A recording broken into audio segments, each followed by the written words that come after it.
Pop Mart's Labubu, from Blackpink fave to fading frenzy for Chinese toy firm. Elfin's character loses value on speculative market, but gives investors faith in Pop Mart's formula for monetizing intellectual property. A frenzy over Pop Mart's Labubu, a toothy but adorable toy creature beloved by millions of Asian fans, including a member of K-pop group Blackpink, might be cooling. Resale prices for the toys on speculative markets have steadily fallen closer to retail prices over recent months, and analysts warn that the fading fad could put a dent in the Beijing-based company's revenue this year. A Halloween-themed Labubu is currently selling for 170 yuan, $23.20, to 300 yuan on Xianyu, one of China's most popular second-hand marketplaces. The special holiday edition sold for 159 yuan in the company's official online store when it launched in September. The decline in the excitement surrounding Labubu is both expected and entirely normal, as no intellectual property IP character can sustain such frenzy indefinitely, said Richard Lin, chief consumer analyst at SPDB International. Do you have questions about the biggest topics and trends from around the world? Get the answers with SCMP Knowledge, our new platform of curated content with explainers, FAQs, analyses, and infographics brought to you by our award-winning team. Still, the Elfin character's power has not completely faded. Given that Labubu went viral in international markets during the last quarter of 2024, which subsequently fueled its popularity in China, the IP is expected to drive continued growth in the Chinese market through the first half of the year, and potentially even into the first 9 months, Lin said. However, the fourth quarter may pose challenges due to the high base established in prior periods. Shares of Hong Kong-listed Pop Mart corrected by nearly 9% in the final days of 2024, following a 370% surge over the past year. The falling prices for Labubu toys are partly due to a company-driven increase in supply, which is aimed at enhancing the product's accessibility and optimizing the fan experience, according to Huatai Securities.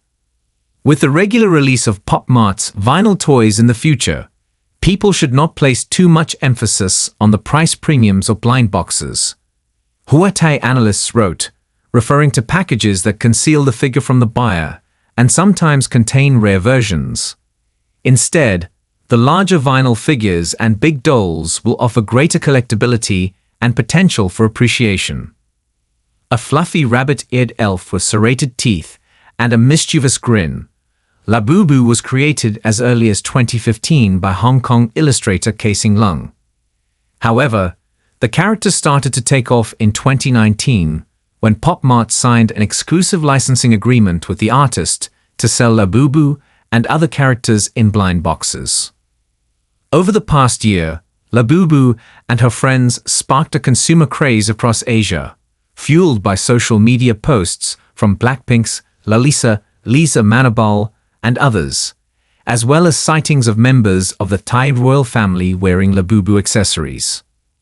The fervor was particularly intense in Manabal's home country of Thailand, with TikTok mentions of Labubu and Pop Mart generating more than 365,000 comments, far surpassing other countries where comments typically numbered in the thousands, according to a Nielsen report published last May.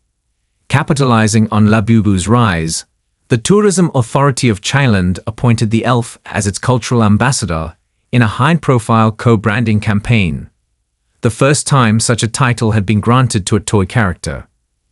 As Labubu's fame surged, Pop Mart's revenue from markets outside China followed, growing 259.6% year-on-year in the first half of 2024 to $189 million, nearly 30% of the company's total revenue.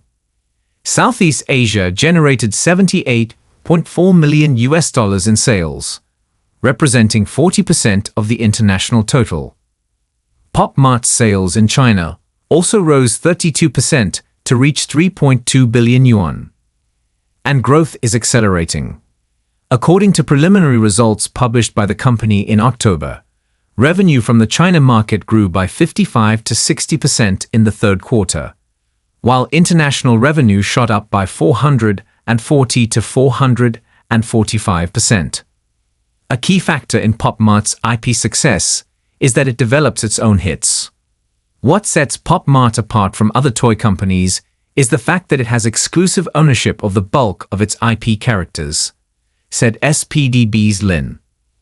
The company also has a very comprehensive and mature platform for incubating, creating, marketing, packaging, and monetizing these IPs. Pop Mart's track record of turning its portfolio, now consisting of more than 100 IP characters, into cultural phenomena is persuasive to investors, despite the temporary setback in the stock market. For instance, Morgan Stanley has forecast a 35% increase in revenue for the company this year, driven by a 69% surge in overseas markets.